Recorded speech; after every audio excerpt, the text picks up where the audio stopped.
Hello दोस्तों, स्वागत है आपका अपने यूट्यूब चैनल स्टडी अड्डा RK के चैनल पर। आज हम इस वीडियो में दिल्ली पुलिस कांस्टेबल के प्रैक्टिस सेट को कवर करने वाले हैं। आज के जो क्वेश्चन है वे आपको आगामी परीक्षा के लिए महत्वपूर्ण हो सकते हैं, तो वीडियो को पूरा और ध्यान से देखना ना भूलेगा। तो दिल्ली पुलिस कांस्टेबल से आपको एक गुड न्यूज निकल कर आ रही है कि आपके एडमिट कार्ड जारी हो चुके हैं। क्या आपके एडमिट कार्ड जारी हो चुके हैं, जिसमें आपके 14 नवंबर से एग्जाम शुरू होने वाले हैं। तो आपको आपके पास बहुत कम दिन रह गए हैं, जिससे ज़्यादा अगर आप अधिक से अधिक प्रैक्टिस सेट को लगाते हो तो आपका एग्जाम बहुत ही अच्छा होने वाला है। तो आप इन जो आपके बचे हुए दिनों में हैं तो उनमें से बहुत से ज़्यादा प्रैक्टिस सेट कवर कीजिएगा और अपनी पढ़ाई पर अधिक से अधिक ध्यान दीजिएगा। तो आपके जो एडमिट कार्ड हैं वे जारी हो चुके हैं, तो आप एडमिट कार्ड जल्दी से जल्दी निकलवा लिएगा और अपनी सिटी और अपने एग्जाम सेंटर का पता कर लिएगा। तो बिना देरी के करते हैं वीडियो को स्टार्ट। आपका पहला क्वेश्चन है, निम्नलिखित में से भारत की कौन सी नदी पश्चिम घाट से नहीं निकलती। भारत की कौन सी नदी पश्चिम घाट से नहीं निकलती है। तो आपका सही जवाब क्या हो जाता है, ऑप्शन डी आपका करेक्ट जवाब हो जाता है, गंगा नदी। गंगा नदी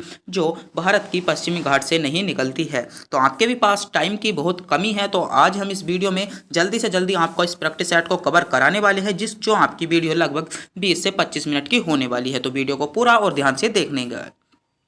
आपका अगला क्वेश्चन है, पेरियारी घास के मैदान कहाँ पर हैं। जो पेरियारी घास के मैदान हैं वह कहाँ पर पाए जाते हैं। तो कहाँ पर पाए जाते हैं, आपका सही जवाब हो जाता है उत्तरी अमेरिका में पाए जाते हैं। तो ऑप्शन ए जो है आपका सही जवाब हो जाता है। क्या ऑप्शन ए आपका सही जवाब हो जाता है। आज के जो क्वेश्चन है वे सारे सेलेक्टेड क्वेश्चन है, मैं एक बार फिर से बता दूं तो वीडियो को पूरा जरूर देखिएगा। आपका अगला क्वेश्चन है, निम्नलिखित में से कौन विश्व का सबसे बड़ा दुग्ध का उत्पादन देश है। ऐसा विश्व का सबसे दुग्ध का उत्पादन देश कौन सा होने वाला है। तो जो विश्व में सबसे ज़्यादा दुग्ध जो उत्पादन होता है वह कहाँ पर होता है। तो आपका सही जवाब क्या हो जाता है, भारत में विश्व का सबसे अधिक दुग्ध उत्पादन होता है। तो ऑप्शन ए आपका बिल्कुल सही जवाब हो जाता है।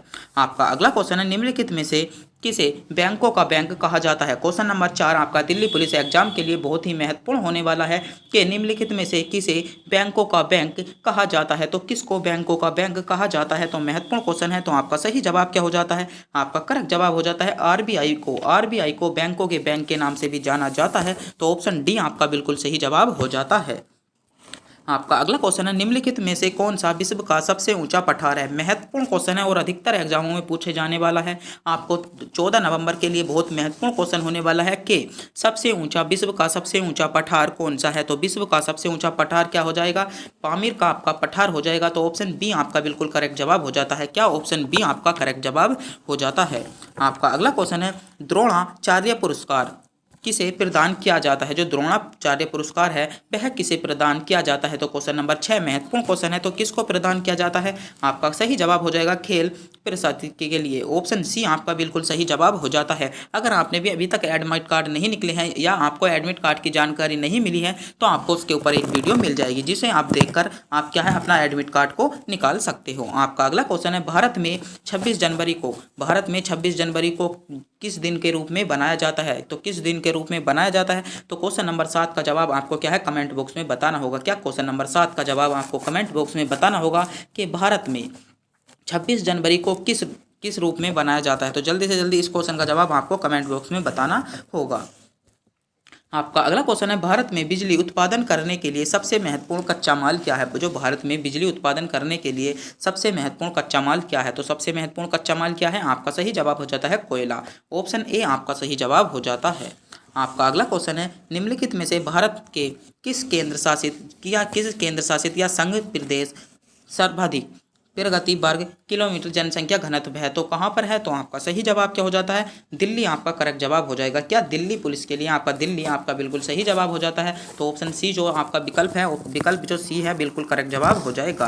आपका अगला क्वेश्चन है, बांग्लादेश की मुद्रा का नाम बताइए। बांग्लादेश की मुद्रा का नाम बताइए। तो बांग्लादेश की मुद्रा क्या है। तो आपका करेक्ट जवाब क्या हो जाएगा, बांग्लादेश की मुद्रा आपकी सही जवाब हो जाता है टका।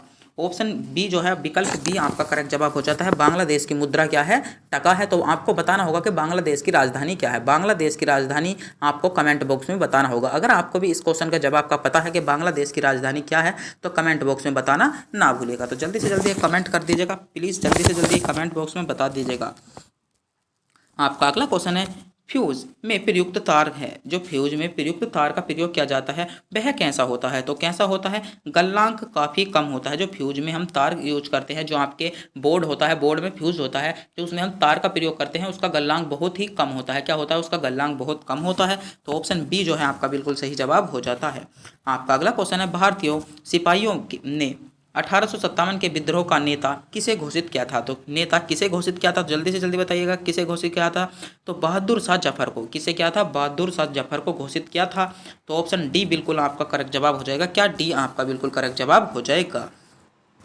आपका अगला क्वेश्चन है, संवहन द्वारा ऊर्जा का स्थानांतरण होता है, संवहन द्वारा ऊर्जा का स्थानांतरण किस में होता है, तो क्वेश्चन नंबर 13 महत्वपूर्ण क्वेश्चन है कि संवहन द्वारा ऊर्जा का स्थानांतरण होता है। तो आपका सही जवाब क्या हो जाता है, गैस और द्रव में। किस में होता है, गैस और द्रव में होता है। तो सी जो विकल्प आपका सी है बिल्कुल सही जवाब हो जाएगा। आपका अगला क्वेश्चन है, भारत का पहला हिंदी समाचार पत्र कौन सा था। महत्वपूर्ण क्वेश्चन है, क्वेश्चन नंबर 14 कि भारत का पहला हिंदी समाचार पत्र कौन सा था। तो भारत का पहला हिंदी समाचार पत्र कौन सा था, तो ऑप्शन डी आपका बिल्कुल करेक्ट जवाब हो जाएगा। क्या डी आपका करेक्ट जवाब हो जाता है। तो अगर आपने भी अभी तक हमारे चैनल को सब्सक्राइब नहीं किया है तो चैनल को सब्सक्राइब जरूर कर लीजिएगा। आपका अगला क्वेश्चन है, निम्नलिखित में से कौन से भक्ति संत महाराष्ट्र में के रहने वाले नहीं थे। कौन से भक्त, जो ऐसे भक्त शक्ति थे जो महाराष्ट्र के रहने वाले नहीं थे। तो आपका सही जवाब क्या हो जाएगा, सूरदास ऐसे थे जो महाराष्ट्र के रहने वाले नहीं थे। तो ऑप्शन डी आपका करेक्ट जवाब हो जाता है। आपका अगला क्वेश्चन है, किस विधि के द्वारा समुद्री जल से नमक को प्राप्त किया जाता है। तो क्वेश्चन नंबर 16 जो है वो एग्जाम की दृष्टि से आपका बहुत महत्वपूर्ण क्वेश्चन होने वाला है कि किस विधि के द्वारा समुद्र जल से नमक को प्राप्त किया जाता है। तो किस विधि के द्वारा किया जाता है, बाष्पन विधि के द्वारा।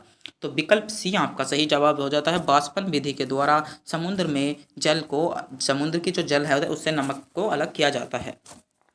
आपका अगला क्वेश्चन है, विश्व जल दिवस कब मनाते हैं। विश्व जल दिवस कब मना जाता है। तो क्वेश्चन नंबर 17 आपका एग्जाम की दृष्टि से बहुत ही महत्वपूर्ण क्वेश्चन होने वाला है कि विश्व जल दिवस कब मनाया जाता है। तो विश्व जल दिवस कब मनाया जाता है, 22 मार्च को। क्या 22 मार्च को विश्व जल दिवस मनाया जाता है। तो विकल्प ए आपका बिल्कुल करेक्ट जवाब हो जाएगा। आपका अगला क्वेश्चन है, मेघदूतम की रचना किसने की। मेघदूतम की जो रचना थी वह किसने की थी। तो किसने की थी, तो कालिदास आपका करेक्ट जवाब हो जाएगा। क्या कालिदास आपका सही जवाब हो जाता है। तो बी जो है आपका बिल्कुल करेक्ट जवाब हो जाएगा। आपका अगला क्वेश्चन है, 13वां ICC एक दिवसीय क्रिकेट विश्व कप 2023 का आयोजन कहाँ होगा। तो कहाँ होगा या कहाँ हो गया है, तो कहाँ पर हो गया है। तो क्वेश्चन नंबर 19 आपका महत्वपूर्ण क्वेश्चन है और आपका वर्ल्ड कप भी चल रहा है। तो आपको इस क्वेश्चन का जवाब आपको कमेंट बॉक्स में बताना होगा कि कहाँ पर होगा। आपका अगला क्वेश्चन है, लंदन स्थित इंडिया हाउस की स्थापना किसने की। जो लंदन में स्थित इंडिया हाउस है उसकी स्थापना किसने की थी। तो उसकी स्थापना किसने की थी, पंडित श्यामाजी कृष्ण वर्मा ने। किसने, पंडित श्याम कृष्ण वर्मा ने की थी। तो ऑप्शन डी बिल्कुल आपका करेक्ट जवाब क्या हो जाएगा, विकल्प डी आपका सही जवाब हो जाता है। क्या विकल्प डी आपका करेक्ट जवाब हो जाएगा। आपका अगला क्वेश्चन है, आर्य समाज की स्थापना किसने की। आर्य समाज की स्थापना किसने की। तो क्वेश्चन नंबर 21 महत्वपूर्ण क्वेश्चन है। तो आर्य समाज की स्थापना किसने की थी। तो ऑप्शन बी आपका सही जवाब हो जाएगा, स्वामी दयानंद सरस्वती ने। स्वामी दयानंद सरस्वती ने आर्य समाज की स्थापना की थी। तो विकल्प बी आपका सही जवाब हो जाता है। आपका अगला क्वेश्चन है, दिल्ली सल्तनत के शासनकाल में प्रकाशित भाषा क्या थी। जो दिल्ली सल्तनत के शासनकाल में प्रकाशित भाषा थी वह कौन सी भाषा थी। तो कौन सी भाषा थी, आपका सही जवाब हो जाता है फारसी भाषा थी। कौन सी भाषा थी, फारसी भाषा। विकल्प ए आपका सही जवाब हो जाता है। आपका अगला क्वेश्चन है, प्रसिद्ध काव्य मधुशाला किसकी कृति है। मधुशाला किसकी कृति है। तो क्वेश्चन नंबर 23 बहुत महत्वपूर्ण क्वेश्चन है कि मधुशाला किसकी कृति है। तो मधुशाला किसकी कृति है, हरिवंश राय बच्चन की। किसके, अमिताभ बच्चन है उनके पिताजी हरिवंश राय बच्चन और अभिषेक बच्चन के क्या, दादाजी हरिवंश राय बच्चन की कृति है। तो ऑप्शन बी आपका बिल्कुल करेक्ट जवाब हो जाएगा। क्या आपका विकल्प सही जवाब हो जाता है। आपका अगला क्वेश्चन है, सूर्य ग्रहण कब होता है। महत्वपूर्ण क्वेश्चन है क्वेश्चन नंबर 24 के सूर्य ग्रहण कब होता है। जब सूर्य और पृथ्वी के बीच चंद्रमा आ जाता है। जब पृथ्वी और सूर्य के बीच चंद्रमा आ जाता है तब क्या होता है, सूर्य ग्रहण होता है। तो ऑप्शन ए क्या हो जाएगा, आपका सही जवाब क्या हो जाता है, ऑप्शन ए आपका करेक्ट जवाब हो जाता है। जब पृथ्वी और सूर्य के बीच चंद्रमा आ जाता है तब सूर्य ग्रहण होता है। आपका अगला क्वेश्चन है रेड क्लिफ रेखा किन देशों के बीच स्थित है। जो रेड क्लिफ रेखा है वह किस देशों के बीच स्थित है, तो किन देशों के बीच स्थित है, तो आपका सही जवाब हो जाएगा भारत और पाकिस्तान के बीच। भारत और पाकिस्तान के बीच रेड क्लिफ रेखा स्थित है, तो ऑप्शन ए आपका सही जवाब हो जाएगा। आपका अगला क्वेश्चन है जो उच्च न्यायालय के मुख्य न्यायाधीश को उसके पद की शपथ कौन दिलाता है। उच्च न्यायालय के मुख्य न्यायाधीश को उसके पद की शपथ कौन दिलाता है, तो कौन दिलाता है, राज्य का राज्यपाल। राज्य का राज्यपाल दिलाता है, तो ऑप्शन ए जो है आपका बिल्कुल करेक्ट जवाब हो जाता है। आज के जो क्वेश्चन चल रहे हैं वे सारे सेलेक्टेड चल रहे हैं, तो वीडियो को अंत तक जरूर देखिएगा। अगर आपने भी अभी तक चैनल को सब्सक्राइब नहीं किया तो चैनल को सब्सक्राइब भी जरूर कर दें। संसद के सदस्य में अपने विचारों का अभिव्यक्त कर सकते हैं। अपने विचारों को किसके सामने या किस भाषा में अभिव्यक्त कर सकते हैं, तो किस भाषा में कर सकते हैं, ऑप्शन डी आपका करेक्ट जवाब हो जाएगा। अंग्रेजी भाषा में, हिंदी भाषा में और अपनी मातृभाषा में, जो उनकी मात्रा जैसे भी मलयालम, कोंकणी या गुजराती जो भी भाषा बोलते हैं उनमें विचार व्यक्त कर सकते हैं, तो ऑप्शन डी आपका करेक्ट जवाब हो जाएगा। आपका अगला क्वेश्चन है किस बांध के निर्माण को लेकर तमिलनाडु और केरल के बीच विवाद हुआ था। तो क्वेश्चन नंबर 28 बहुत महत्वपूर्ण क्वेश्चन है कि किस विवाद के निर्माण को लेकर तमिलनाडु और केरल के बीच विवाद हुआ था, तो लेकर हुआ था। आपका सही जवाब हो जाता है ऑप्शन ए मुल्ला पेरियार बांध के लेकर, तो ऑप्शन ए जो है आपका सही जवाब हो जाएगा। आपका अगला क्वेश्चन है निम्नलिखित में से किस चलचित्र में देवानंद के अभिनय नहीं था। जो देवानंद का अभिनय था वह किसमें नहीं था, तो आपका सही जवाब क्या हो जाता है, आराधना में। ऑप्शन सी आपका सही जवाब हो जाएगा। आपके पास भी टाइम नहीं है, इसी मारू आपको जल्दी से जल्दी प्रैक्टिस सेट कवर कराने की सोच रहे हैं, तो आपका जो आप बिना टाइम गवाए हम क्या कर रहे हैं, वीडियो को शुरू की थी और आपकी क्या है बिल्कुल भी आपका टाइम नहीं ले रहे हैं। आपका अगला क्वेश्चन है अंतिम पेशवा शासक कौन थे, तो आपका सही जवाब क्या हो जाता है, बाजीराव द्वितीय थे, तो ऑप्शन डी आपका करेक्ट जवाब हो जाएगा। आपका अगला क्वेश्चन है निम्नलिखित में से किसे जड़ों का सही मिलान कीजिए। निम्नलिखित में से जोड़ों का सही मिलान कीजिए। आपका सही है कि जोड़ों का सही मिलान कीजिए, तो आपका करेक्ट जवाब क्या हो जाएगा, आपका सही जवाब हो जाता है ऑप्शन सी। जहरिया कहाँ कोयले के लिए प्रसिद्ध है, तो ऑप्शन सी आपका सही जवाब हो जाता है। आपका अगला क्वेश्चन है कितने रुपए के नोट पर महात्मा गांधी जी का चित्र मुद्रित किया जाता है। कितने रुपए के नोट पर महात्मा गांधी जी का चित्र मुद्रित किया जाता है, 2000 के, 500 के या 100 के, तो सभी पर किया जाता है, तो ऑप्शन डी आपका करेक्ट जवाब हो जाएगा। 100, 500 और 2000 सभी के नोट पर क्या हो जाता है, गांधी जी का चित्र बनता है। आपका अगला क्वेश्चन है रिजर्व बैंक का एकीकरण किस वर्ष हुआ था, तो क्वेश्चन नंबर 31 आपका इकोनॉमी से पूछा गया क्वेश्चन है और महत्वपूर्ण क्वेश्चन है कि रिजर्व बैंक का एकीकरण किस वर्ष किया गया था। तो रिजर्व बैंक का एकीकरण किस वर्ष किया गया था, तो कब किया गया था, 1949 में किया गया था। कब किया गया था, 1949। ऑप्शन बी आपका करेक्ट जवाब हो जाता है क्या, 1949। ऑप्शन बी आपका बिल्कुल सही जवाब हो जाएगा। आपका अगला क्वेश्चन है उपनिषद कितने हैं। तो कितने हैं, 108 उपनिषद हैं, तो ऑप्शन ए आपका बिल्कुल सही जवाब हो जाएगा। अब तक का सबसे महत्वपूर्ण क्वेश्चन आपके स्क्रीन पर आ चुका है, क्वेश्चन नंबर 35। सिंधु घाटी सभ्यता का महत्वपूर्ण तटवर्तीय से जो शहर था जिसमें बंदरगाह की सुविधा थी, तो कौन सा था, जल्दी से जल्दी कमेंट बॉक्स में बताइएगा। कौन सा ऐसा शहर था जिसमें बंदरगाह था, तो कौन सा था, तो आपका करेक्ट जवाब क्या हो जाता है, लोथल आपका सही जवाब हो जाता है क्या, लोथल आपका बिल्कुल सही जवाब हो जाएगा। ऑप्शन ए आपका क्या हो जाता है, करेक्ट जवाब हो जाता है। आपका अगला क्वेश्चन है मोहम्मद बिन कासिम द्वारा भारत के प्रथम सफल अरब आक्रमण कब किया गया था। जो मोहम्मद बिन कासिम थे उनके द्वारा भारत पर प्रथम सफल जो आक्रमण किया गया था वह कब किया गया था, तो कब किया गया था, 712 ईस्वी में। कब किया गया था, 712 ईस्वी में किया गया था, तो ऑप्शन बी आपका सही जवाब हो जाएगा। क्वेश्चन नंबर 37 आपका एग्जाम की दृष्टि से बहुत महत्वपूर्ण क्वेश्चन है। किस मुगल शासक द्वारा दिल्ली में लाल किले का निर्माण किया गया, तो दिल्ली में लाल किले का निर्माण किसके द्वारा किया गया था, शाहजहां के द्वारा किया गया था, औरंगजेब के द्वारा किया गया था, या जहांगीर के द्वारा किया गया था, या अकबर के द्वारा।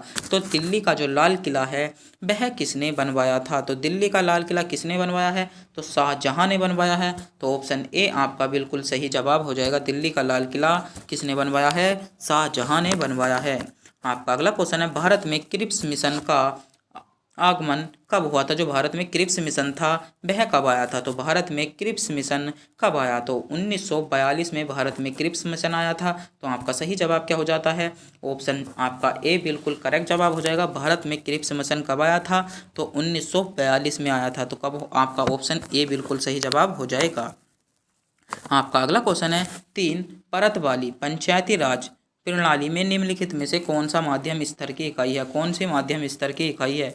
आपके ऑप्शन है, ए ग्राम पंचायत, बी जिला पंचायत, सी पंचायत समिति या ग्राम सभा। तो कौन सी है? तो आपका सही जवाब क्या हो जाता है? ऑप्शन सी आपका सही जवाब हो जाता है, ग्राम पंचायत। तो सी आपका बिल्कुल विकल्प करेक्ट जवाब हो जाएगा। आपका अगला क्वेश्चन है, भारत का राष्ट्रपति लोकसभा के कितने सदस्यों को मनोनीत कर सकता है? तो क्वेश्चन नंबर जो 40 है आपका एग्जाम की दृष्टि से बहुत महत्वपूर्ण क्वेश्चन है और सभी वनडे एग्जाम के लिए बहुत महत्वपूर्ण क्वेश्चन है कि भारत का राष्ट्रपति लोकसभा में कितने सदस्य नामांकित कर सकता है या मनोनीत कर सकता है? 12, 2 या 10? तो कितने सदस्य कर सकता है? जल्दी से जल्दी बताइएगा। तो कमेंट बॉक्स में बताइएगा कितने सदस्यों को मनोनीत कर सकता है। तो आपका सही जवाब क्या हो जाता है? आपका करेक्ट जवाब हो जाता है 2 सदस्यों को। कितने सदस्यों को? 2 सदस्य आपके बिल्कुल सही जवाब हो जाएगा। आपका अगला क्वेश्चन है, राज्य की मंत्रिपरिषद किसके द्वारा जवाबदेह है? जो राज्य की मंत्रिपरिषद है वह किसके प्रति जवाबदेह है? तो किसके प्रति जवाबदेह है? तो आपका सही जवाब क्या हो जाता है? ऑप्शन आपका बिल्कुल बी बिल्कुल आपका सही जवाब हो जाएगा, राज्य की विधानसभा। राज्य की विधानसभा आपका करेक्ट जवाब हो जाएगा। आपका अगला क्वेश्चन है, लीप वर्ष में कितने दिन होते हैं? क्वेश्चन नंबर 42 आपको टेस्ट के रूप में दिया गया है। आपको बताना होगा कि लीप वर्ष में कितने दिन होते हैं। लीप वर्ष में कितने दिन होते हैं? आपके ऑप्शन हैं, ए 365 दिन होते हैं, बी 364 दिन होते हैं, 367 दिन होते हैं या 366 दिन होते हैं। तो लीप वर्ष में कितने दिन होते हैं? जल्दी से जल्दी कमेंट बॉक्स में बताइएगा। मैं कमेंट चेक कर रहा हूँ कि लीप वर्ष में कितने दिन होते हैं। बताइए जल्दी से जल्दी कमेंट बॉक्स में कमेंट कर दीजिएगा कि लीप वर्ष में कितने दिन होते हैं। आपका अगला क्वेश्चन है, सूर्य और पृथ्वी के बीच माध्यम दूरी का मानक दंड में मापी जाती है। जो सूर्य है और पृथ्वी के बीच की दूरी है वह किसके द्वारा मापी जाती है? तो किसके द्वारा सूर्य और पृथ्वी के बीच की दूरी मापी जाती है? तो किसके द्वारा मापी जाती है? तो आपका सही जवाब क्या हो जाता है? खगोलीय इकाई। खगोलीय इकाई के द्वारा सूरज और पृथ्वी के बीच की दूरी मापी जाती है। तो ऑप्शन बी बिल्कुल आपका सही जवाब हो जाता है। क्या? ऑप्शन बी आपका सही जवाब हो जाएगा। आपका अगला क्वेश्चन है, मनुष्य किसकी आवृत्ति की ध्वनि सुन सकता है? जो मनुष्य है वह कहाँ तक की जो आवृत्ति होती है उसकी ध्वनि को सुन सकता है? तो 20 हर्ट्ज से 20,000 हर्ट्ज तक की ध्वनि को सुन सकता है। तो ऑप्शन ए जो है आपका बिल्कुल सही जवाब हो जाएगा। क्या? ए आपका बिल्कुल सही जवाब हो जाता है। और क्वेश्चन नंबर 44 आपका एग्जाम की दृष्टि से बहुत ही महत्वपूर्ण क्वेश्चन होने वाला है। आपका अगला क्वेश्चन है, निम्नलिखित में से किसे भाप के इंजन का आविष्कार किया था? तो निम्नलिखित में से किसने भाप के इंजन का आविष्कार किया था? जल्दी से जल्दी बताइएगा कि भाप के इंजन का आविष्कार किसने किया था? तो जेम्स वाट ने किया था। तो ऑप्शन सी आपका सही जवाब हो जाएगा, जेम्स वाट ने भाप के इंजन का प्रयोग किया था। आपका अगला क्वेश्चन है, निम्नलिखित में से किस धातु के उच्चतम विद्युत चालकता होती है? निम्नलिखित में से किस धातु में उच्चतम विद्युत चालकता होती है? तो उच्चतम विद्युत चालकता किस में होती है? तो आपका सही जवाब क्या हो जाता है? ऑप्शन सी चांदी में। चांदी जो है वह विद्युत का सबसे अच्छा सुचालक है। क्या? जो चांदी है वह विद्युत का सबसे अच्छा सुचालक है। तो आपको बताना होगा कि चांदी का कितना परमाणु भार कितना होता है? चांदी का परमाणु भार आपको कमेंट बॉक्स में बताना होगा। आपका अगला क्वेश्चन है, निम्नलिखित में से किसे जीव विज्ञान का जनक कहा जाता है? क्वेश्चन नंबर 47 बहुत बार बार पूछा गया क्वेश्चन है और आपको अध्ययन के लिए या आपको नॉलेज के लिए बहुत ही महत्वपूर्ण क्वेश्चन होने वाला है। आपको बताना होगा कि निम्नलिखित में से जीव विज्ञान का जनक किसे कहा जाता है? तो जीव विज्ञान का जनक किसे कहा जाता है? तो अरस्तु को कहा जाता है। किसे कहा जाता है? अरस्तु को कहा जाता है। तो ऑप्शन आपका सही जवाब क्या हो जाएगा? ए आपका बिल्कुल करेक्ट जवाब हो जाता है। आपका अगला क्वेश्चन है, निम्नलिखित में से किसे कोशिका का शक्ति गृह कहा जाता है? तो कमेंट बॉक्स में बताइएगा, जल्दी से जल्दी बताइएगा कि कोशिका का शक्ति गृह किसे कहा जाता है। बायोलॉजी से क्वेश्चन लिया गया है आपको, इतने क्वेश्चनों का तो आपको पता ही होना चाहिए। तो कोशिका का शक्ति गृह किसे कहा जाता है? माइटोकॉन्ड्रिया को कहा जाता है। तो ऑप्शन बी आपका सही जवाब हो जाएगा, माइटोकॉन्ड्रिया को कोशिका के शक्ति गृह कहा जाता है। आपका अगला क्वेश्चन है, एड्स रोग शरीर के किस भाग को प्रभावित करता है? जो एड्स रोग होता है, जो महिलाओं में अधिकतर देखने को मिलता है एड्स रोग, वह शरीर के किस भाग को प्रतिरोधित करता है? तो रोग प्रतिरोधकता प्रणाली। ऑप्शन ए आपका बिल्कुल सही जवाब हो जाएगा। ऑप्शन ए क्या हो जाता है आपका बिल्कुल सही जवाब हो जाता है। आपका अगला क्वेश्चन है, निम्नलिखित गैसों में से कौन से गैस का समूह ग्रीन हाउस पावर में योगदान देता है? तो कौन सा गैस का समूह है, जल्दी से जल्दी बताइएगा कौन सा गैस का समूह है। तो हाइड्रोकार्बन डाइऑक्साइड और मैथेन। ऑप्शन बी आपका सही जवाब हो जाता है। तो आज के जो 50 क्वेश्चन थे वह आपको एग्जाम की दृष्टि से बहुत ही महत्वपूर्ण क्वेश्चन थे। क्या आपके जो 50 क्वेश्चन थे वह बहुत ही महत्वपूर्ण क्वेश्चन थे। तो आपके जो दिल्ली में एक बार फिर से बता दूं, आपके दिल्ली पुलिस के एडमिट कार्ड निकलने चालू हो गए थे, जिसमें आपके 14 नवंबर से प्रथम पेपर है। क्या 14 नवंबर को प्रथम पेपर है? आप भूल मत जाना। तो आप जल्दी से जल्दी पहले से ही आपकी सिटी और एडमिट कार्ड निकाल लें। आपका जिस दिन एग्ज़ाम होगा उससे 4 दिन पहले आपको एग्ज़ाम सेंटर का पता चल जाएगा। तो आप भूल ना जाना। इसीलिए आप एग्ज़ाम जो आपके एडमिट कार्ड हैं वह आ चुके हैं, तो जल्दी से जल्दी एडमिट कार्ड करवाने की कोशिश करें। तो जल्दी से जल्दी एडमिट कार्ड करवाएं।